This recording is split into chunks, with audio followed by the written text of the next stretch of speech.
नमस्कार, आदाब, सत श्री अकाल सभी को। तो आप सभी भाई-बहनों को लिए एक डिटेल वीडियो ऑन चार्जशीट में लेके आया हूँ, तो आप प्लीज़ इसे पूरा देख लेना, तभी आप केस को समझ पाओगे, है ना? पॉजिटिव और नेगेटिव फैक्ट्स को आप लोग समझिए, है ना?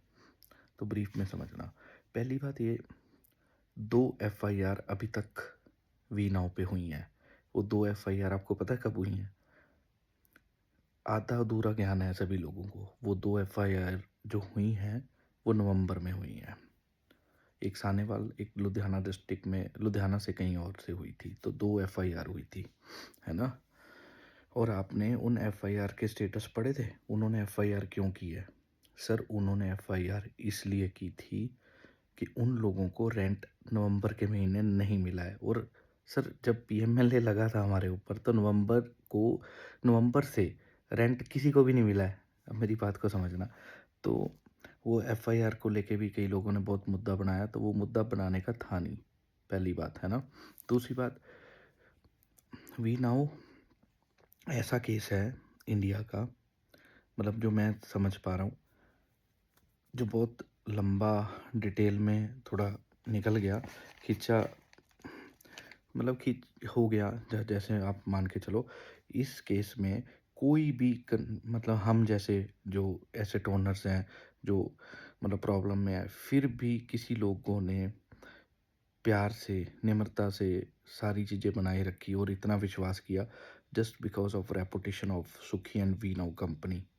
इस चीज़ को मान लीजिए, क्योंकि हम लोगों का रेंट कभी भी पहले लेट नहीं हुआ और ऑन टाइम आया है। ये बात पहली आप मेरी समझो, है ना? दूसरी बात, कई लोगों को सम्मान आ रहे हैं, कई लोग बोल रहे हैं कि हमें सम्मान आए हैं। जैसे कि सर, 2021-22 में जिन्होंने इन्वेस्ट किया है, जो मुझे सुनने में आया, एक सर्वर हो या किसी का 2 हो या जैसी बड़ी इन्वेस्टमेंट हो, है ना? या छोटी भी हो, किसी को भी आ सकते हैं सर।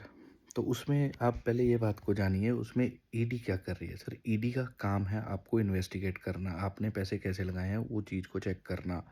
अब बातों को समझो, ईडी भी आप ही के लिए काम कर रही है। तो उसमें सर, उन्होंने नॉर्मल समन भेजे हैं लोगों, मतलब 20-21 बंदों को, जो मेरी नॉलेज में आए हैं अभी, है ना? जो मतलब मेरे से कांटेक्ट मेल पे कर रहे थे। तो हमने तो उन्हें यही गाइड किया है, जो ईडी इन्वेस्टिगेट करती है आप लोग कीजिए। तो उसमें नॉर्मल वही चीज़ें होती हैं जी, आधार कार्ड, पैन कार्ड वगैरह, या आपने ये कब परचेज़ किया, क्यों किया, बस यही पूछती है ईडी, है ना? ईडी का काम है आप लोगों को इन्वेस्टिगेट करके प्रॉपर जानकारी देना। तो इस चीज़ में डरने घबराने की ज़रूरत नहीं है ना? और मैं एक चीज़ और बता दूं आप सभी लोगों को। पहले जो मुझे लगता है इन्वेस्टिगेशन ऑफिसर जो थे इस केस में, मिस्टर विनीत तिवारी जी थे, और अब मिस्टर विनीत जी हैं अभी, है ना? उनका नाम भी विनीत जी है, Vineet I think Khatri, Vineet Khatri I think, may be, शायद वही है ना? तो चलो हम थोड़ी और बात कर लें चार्जशीट की। देखो सर, पीएमएलए केस 180 दिन का जो है ईडी के पास टाइम पीरियड होता है पूरे केस को रिजॉल्व करने का, या टिल डेट वो करने का। अब इसमें 2 चीज़ें आती हैं सर निकल के। चार्जशीट फाइल करने का जो समय होता है वो 60 से 90 दिन का होता है ना? हमारा पीएमएलए लगा था 25 नवंबर को, तो देखा जाए तो 25 अप्रैल को हमारे 180 दिन कंप्लीट हो जाएंगे सक्सेसफुली, क्योंकि अभी तक कुछ नेगेटिव नहीं आया है। कई लोग बोल रहे हैं न्यूज़ में आ गया, ये आ गया। सर, ईडी का काम है, अब ध्यान से समझना, इन्वेस्टिगेट करना। हमारा काम है जवाब देना कंपनी का, है ना? तो हम इन्वेस्टर पैसे में प्रॉब्लम में फंसे हैं सर।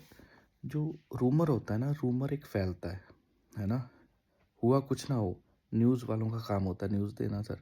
तो उस चीज़ से भी आपको पैनिक या घबराने की ज़रूरत नहीं है सर। सत्यमेव जयते, सत्य की ही हमेशा जीत होगी, है ना? इस बात को समझो। तो न्यूज़ वालों का सर काम ही ये होता है।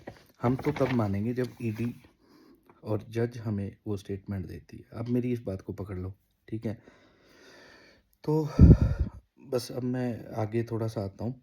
देखो सर, 60 से 90 दिन का टाइम है चार्जशीट का। अब चार्जशीट फाइल कब होगी, ये ईडी पे डिपेंड करता है। हाँ, कुछ केसेस हैं जिनमें 1 साल भी चार्जशीट को लगा है।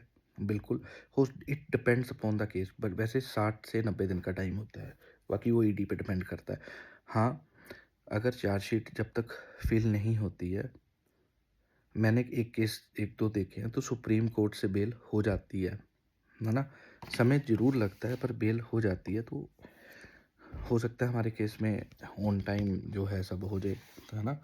क्योंकि काफ़ी ज़्यादा मुशक्क़त ईडी भी और हमारे लॉयर्स भी कर रहे हैं। अब आप हमारे लॉयर्स देखो सर, मिस्टर अक्षय दहिया जी हैं, आप सभी को पता ही है सर, जो बता रहा हूँ वो चंडीगढ़ से हैं और जालंधर से अभी जो हैं क्या नाम है सर का, अभी थोड़ा मेरे ख्याल विकास भल्ला शायद में भी है ना, मुकुल रोहतगी जो है वो दिल्ली से हैं, बाकी खत्री जी हैं, अरुण खत्री जी, वो देख रहे हैं ना।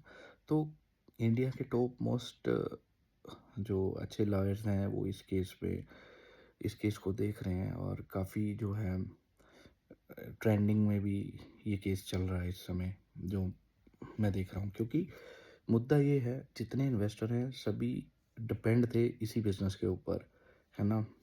क्योंकि हम सभी के पास और कमाने का साधन नहीं था।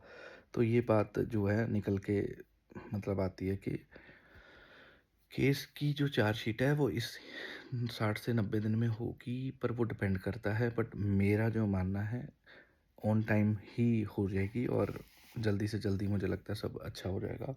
और कई लोग बोल रहे थे चार्जशीट 1 बनेगी, 2 बनेगी, 3 बनेगी, मैडम की अलग, आरिफ निसार जी की अलग और सुक्खी सर की अलग। नहीं, हो सकता है 1 हो, बाकी वो देखो मेरी एक स्टडी की हुई है तो मुझे लगता है 1 हो, है ना?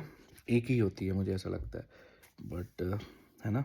तो इस चीज़ में जो मुझे समझ आया। बाकी एक चीज़ और मैं आपको बता दूँ,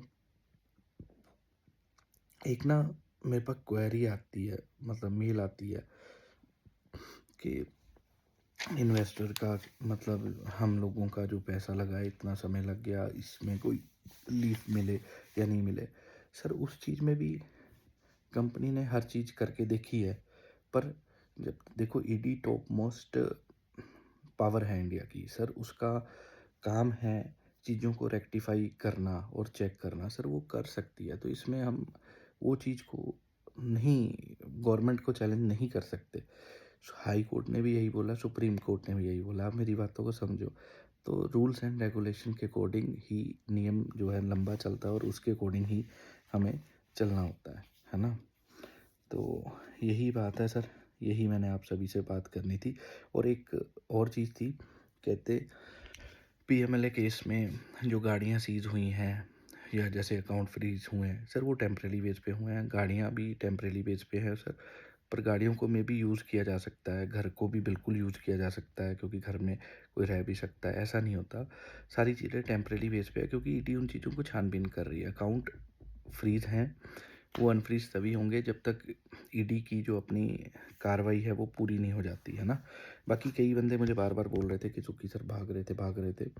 सर जो मेरे को समझ में आया, जो उन्होंने मीटिंग की है, लुकआउट नोटिस उनका 20 फरवरी को आया, है ना? तो उससे पहले की अगर मैं बात करूँ, तो वो बंदा बोल रहा था कि मेरा पासपोर्ट जो है मेरे पास है और वो अभी जो है अंडर ईडी नहीं गया है, जो वो बोल रहे थे। और मतलब अगर भागना होता तो उनका मानना था कि मैं पहले भाग जाता। अब उस दिन का क्या रहा होगा, वो तो सर टाइम आने पे रिपोर्ट बनेगी, वो सारा क्लियर हो जाएगा, आप भी समझदार हैं, है ना? तो काफ़ी चीज़ें हैं सर, है ना? बाकी आप सभी ने इतना प्यार दिया मेरी वीडियोस को, आप सभी का धन्यवाद सर। Thank you.